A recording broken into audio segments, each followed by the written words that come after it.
Hello. Yesterday, I was trying to make a video on my statement on Facebook that I made about what happened in Washington, D.C. yesterday, January 6th, 2021. Now, guess what? That's going to be thrown out the window.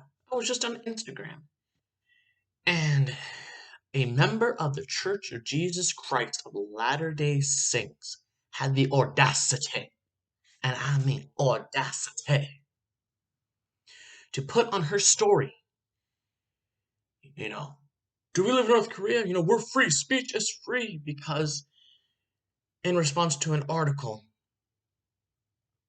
that stated Facebook will be suspending Donald J. Trump's account on Facebook and on Instagram for the next 2 weeks until his term expires at 12 o'clock p.m.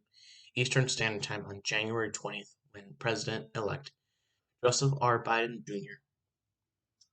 is inaugurated and sworn in as the next president of the United States. That is appalling. How can people stand behind a president who incited a riot, who could be brought up on conspiracy charges, trespass, and destruction of government property? Because those rioters yesterday were all pro-Trumpers. They broke into the Capitol, sieged it. It was a siege. Or other words from people like Stephen Colbert, Mitch McConnell, Chuck Schumer, Mitt Romney. An insurrection. If you can stand behind Donald John Trump and call yourself a Christian, you're lying to yourself. You're not a Christian.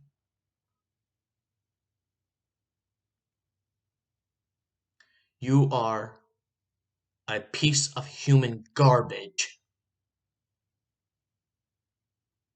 You should be appalled on what happened in DC.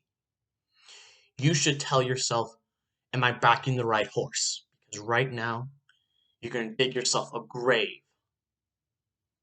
People are going to look at you differently because you support someone who incited a riot, someone who destroyed the fundamentals of our republic.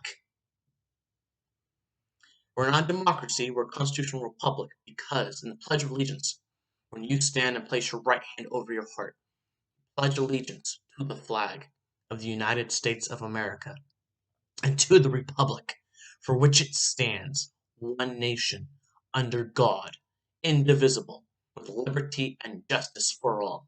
Now guess what? These people who rioted, who broke into the Capitol, justice will be served. As many of you know, yeah, guess what?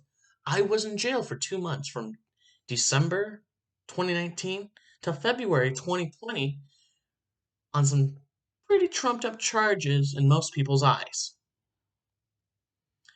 And you'll hear me say, depending on the charge, yeah, you're guilty until you're proven innocent. Not in this way. These people are guilty. Their faces are all over the news. There's videos of them doing what they did. So guess what? Those people are going to federal prison.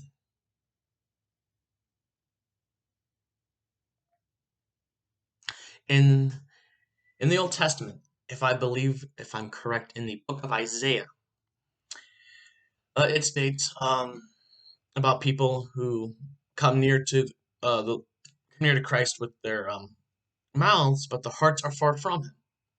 That is true. You are far from Christ if you support this person who has killed more Americans than any other president because of COVID. COVID is killing Americans, and he was too lazy and stupid to understand a pandemic. I call upon every single Republican. Yes, you can look me up. I am a registered Republican in the state of Oregon. I identify as a moderate Republican, or a Rockefeller Republican in some people's eyes, or a Rhino Republican in name only. Now, guess what? Rhino needs to stop because these pro-Trumpers have killed the Republican Party. 4 people are dead. 4 people have lost their lives, and because of their stupidity. Now, if you can stand behind a president who got 4 people, 4 civilians, not law enforcement, not military, civilians, average human beings, 4 people are dead because of him. Think about that. May God have mercy on the soul of America. May God bless America, because we definitely need it. Godspeed and happy hunting.